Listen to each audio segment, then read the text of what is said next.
With all the survivors currently in Dead by Daylight, it's overwhelming for new players to decide who to unlock first. For anyone who wants a quick answer on which to unlock, here you go. I split it up into 4 sections. The Auric Cell tier, which are the ones that cost real money. Iridescent Shard tier, these are basically survivors that you can unlock just by playing the game. The Bloodpoint tier, which are survivors that you should upgrade since you already own them. And the Honorable Mentions, which are a handful of survivors that have one standout perk, but don't offer much beyond that. Now, let's get through each section, starting with the ones that you can unlock for free with shards. The first survivor I recommend you unlocking is Kate, as she has the best beginner-friendly perks. Her strongest perk for new players is Windows of Opportunity, which highlights nearby pallets, breakable walls, and vaults within a 32-meter radius. This helps new players find loops while they're still learning map layouts, and help experienced players plan out how they'll connect their loops or if resources have been spent in that area. Dance With Me removes your scratch marks for 5 seconds after vaulting, which can help with quick escapes, but on its own, it doesn't do much, since it doesn't give a speed boost, and on top of that, it still alerts the killer that you made the vault. Because of this, killers can catch up easily or at least know which way that you went, so I recommend combining it with Quick and Quiet to remove the noise notification, or Life so you can get that speed boost after you vault. Boil Over is all about making life miserable for killers trying to carry you. It boosts your wiggle power by 80%, hides nearby hook auras within 16 meters, and gives you a 33% of your current wiggle progress if the killer drops from a great height. On indoor maps or areas with ledges, this perk can turn a near certain hook into a clutch escape. Yui's perks are pretty versatile and each of them shine in different situations. Lucky Break starts a 60-second timer when you get injured, during which you won't leave scratch marks or pools of blood. This makes escaping chase much easier, especially on indoor maps. However, the timer will pause whenever you become healthy or get put into the dying state. If you want to refill the timer, you can do this by healing other survivors, allowing you to extend the perk's effect throughout the match. Just make sure that you aren't injured while you do this, that way it's not depleting as you're also refilling it.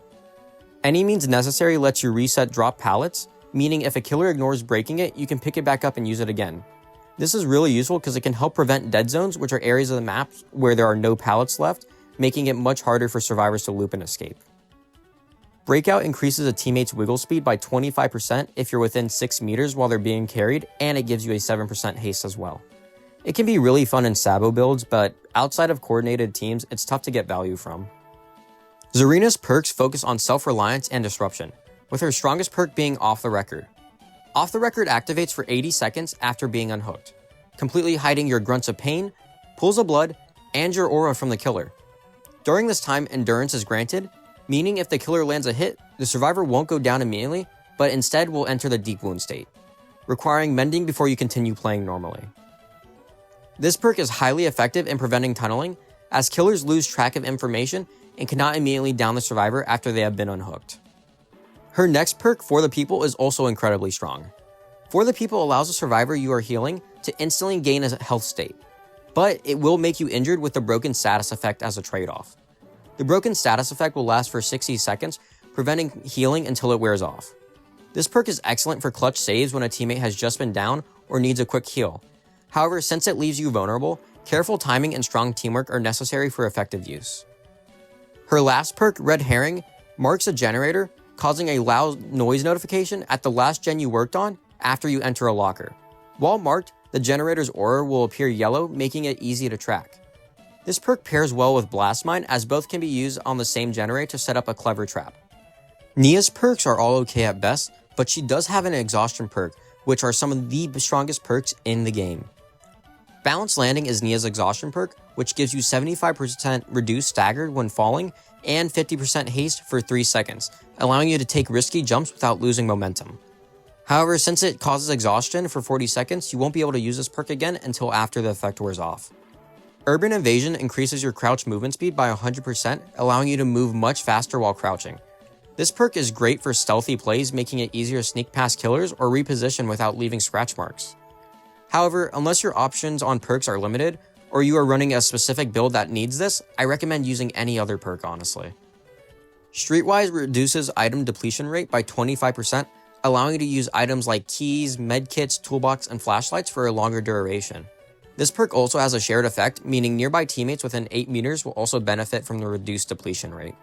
Feng's perks are in the same boat as Nia's, but she is redeemed by her exhaustion perk. Life is her exhaustion perk, granting 50% haste for 3 seconds after fast vaulting a window or pallet. This is especially useful in loops with strong vault locations, allowing survivors to put distance between themselves and the killer. However, without proper setups, it can be harder to use effectively compared to other exhaustion perks. Technician is her worst perk by far. Technician prevents failed skill checks from making a loud noise notification, but making the skill check regress the generator by an extra 3%. This means they're more punishing than normal. While this perk helps avoid detection, it can slow down generator progress if you're constantly missing skill checks. And even if you don't miss skill checks, its effects are honestly not that great, so I wouldn't recommend using it. Alert is honestly pretty underrated, as it reveals a killer's aura for 5 seconds whenever they perform a break action, such as kicking a generator, breaking a pallet, or destroying a breakable wall.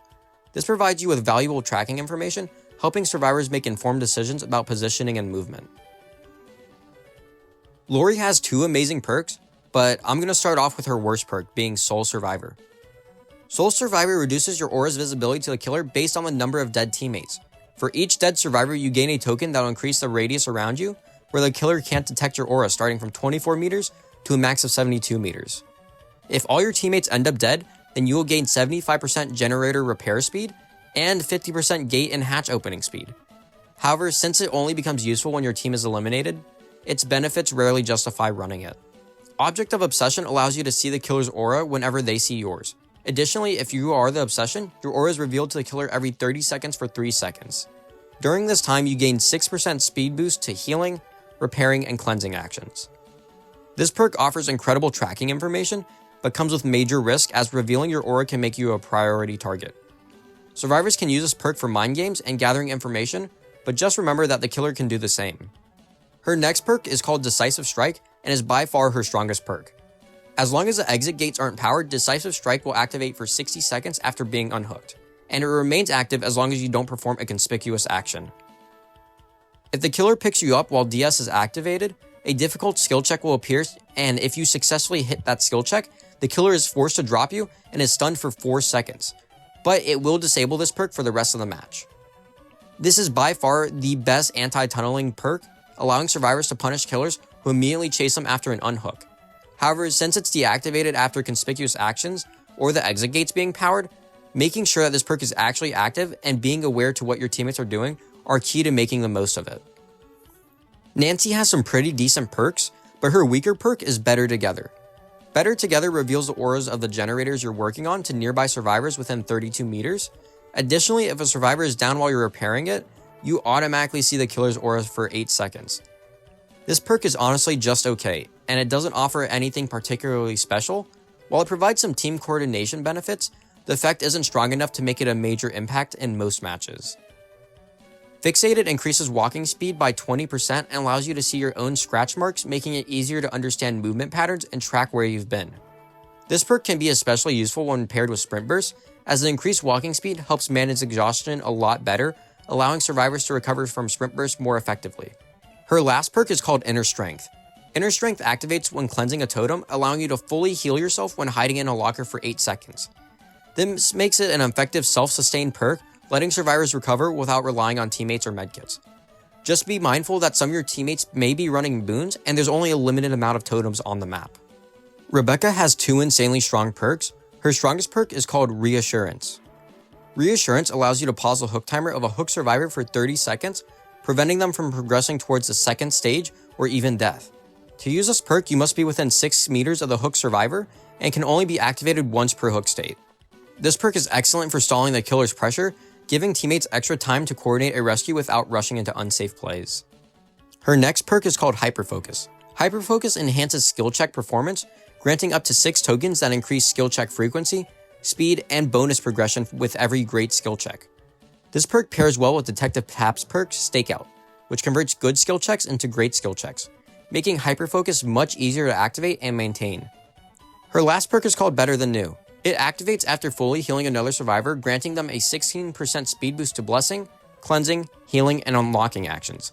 This buff remains until they take damage, making it not that impactful on your average match.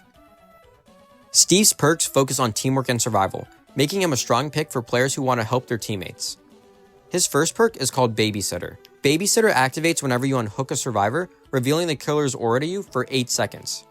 Meanwhile, the rescued survivor gains 30 seconds of benefits, including suppressed scratch marks and pools of blood, and increase their strength of their haste effect by 10%. His next perk is called Camaraderie. Camaraderie activates if another survivor is within 16 meters of you while you're on the hook in the struggle phase. If they are in range, your hook progression is paused for up to 34 seconds, giving teammates extra time to coordinate rescue. However, in solo queue, usually teammates will activate it, notice it, and still unhook you while they're mid-chase. His last perk is my favorite perk on him and my go-to one, which is called Second Wind.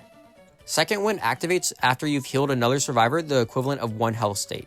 Once activated, the next time you are unhooked, you become broken for 20 seconds, and as long as you aren't put into the dying state, you will heal 1 health state.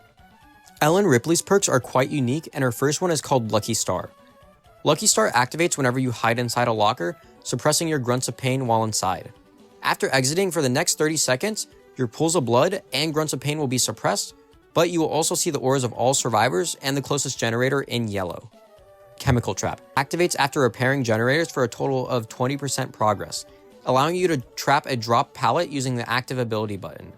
The trap stays active for 60 seconds, and if the killer breaks the trap pallet, they are hit with a chemical explosion, causing them to be hindered by negative 50% for 4 seconds. Her last perk is called Light-Footed. Light-Footed keeps you quiet when it matters most. As long as you're healthy, this perk suppresses the sounds of your footsteps while running, making it harder for killers to track you by sound. After you perform a rush vault, this perk will go on cooldown for 20 seconds before reactivating. For survivors who rely on stealth and evasive movement, Light-Footed is perfect for slipping away unnoticed. Just keep in mind the killer will still see your scratch marks. Moving on to the Bloodpoint tier, we will start off with Meg as the first survivor you should upgrade. Her first perk is probably one of the strongest perks in the game, and it's called Adrenaline. It'll instantly heal you 1 health state and give you a 5-second 50% haste boost whenever the last generator is completed. This perk will even activate if you're exhausted, meaning you can immediately use your sprint burst, and if the generator gets finished, you'll have another 5 seconds of 50% haste. So you'll basically zoom across the map away from the killer. Speaking of Sprint Burst is her exhaustion perk, which gives you 50% haste for 3 seconds whenever you start running, allowing survivors to create immediate distance from killers. Since it automatically triggers when you run, I recommend you trying to practice your 99s on your exhaustion, that way you can run around like normal, and then whenever you need it, you can walk for that split second and then immediately take off with Sprint Burst. Her last perk is called Quick and Quiet. Quick and Quiet makes loud actions that would give the killer a noise notification to be silent instead, with only a small cooldown of 16 seconds. While it's not a game changer by itself, you can pair it with lots of other perks for fun combos. Claudette's perks focus on healing and survival, making her ideal for players who like supporting teammates and recovering quickly. Her perk Botany Knowledge boosts healing speed by 50%, making medkits significantly stronger and manual healing a lot faster. This perk ensures survivors can reset quickly, especially in tense matches where healing time matters. If you struggle finding injured survivors, then you can run Empathy. Empathy reveals the auras of injured teammates within 128 meters of you. This allows you to find them quickly for those heals, but if someone's being chased, most likely they'll be injured during it, so you'll also know where this chase is happening long as they're within that range. Her final perk is called Self-Care. Self-Care lets survivors heal without a medkit at 35% the normal speed, so it takes a really long time to actually heal. This means you'll be wasting valuable time healing instead, rather than doing anything else. If you truly do want to run this perk though, pair it with Botany Knowledge so the healing speed is at least bearable. Moving on to the honorable mentions tier, these survivors have one standout perk that makes them worth considering, but their other perks are pretty bad or way too niche. Adam Francis has Deliverance, which activates after you safely unhook another survivor. Once activated, you can unhook yourself from your very first hook. However, you will be broken for 60 seconds afterwards, so be mindful about that. This perk is fantastic for Survive with friends, as they'll know they don't have to save you and can do generators or heal each other instead. Dwight has Bond, which reveals the auras of all nearby teammates within 36 meters of you, allowing you to locate allies nearby for healing, generator repairs, or if you're being looped, you'll know where to avoid. Unlike other aura perks, Bond works in all conditions, making it one of the best information perks in the game. Bill has Unbreakable, which lets you recover from the dying state 35% faster and pick yourself up from the dying state once per match, turning hopeless situations into comeback moments. This perk is especially useful against slugging killers making it harder for them to capitalize on knockdowns. Renato Lyra has Background Player, which activates when the killer picks up another survivor, granting you 50% haste for 5 seconds. This burst of speed allows you to quickly reposition for saves, evade danger, or reach key objectives much faster. Quentin has Vigil, which helps survivors recover from status effects 30% faster, ensuring you get exhaustion-based perks faster, or if you're suffering from a negative effect, it'll go away a lot quicker. Since this perk applies to nearby survivors, it also boosts team efficiency as well, making it a valuable support perk. So that's the survivors that you guys should unlock first. If you think I missed anyone, or there's another perk that you think new players should get, please let me know in the comments below, that way I can also give you my thoughts on it. But without further ado, I hope you guys have a wonderful day, and good luck on your next match.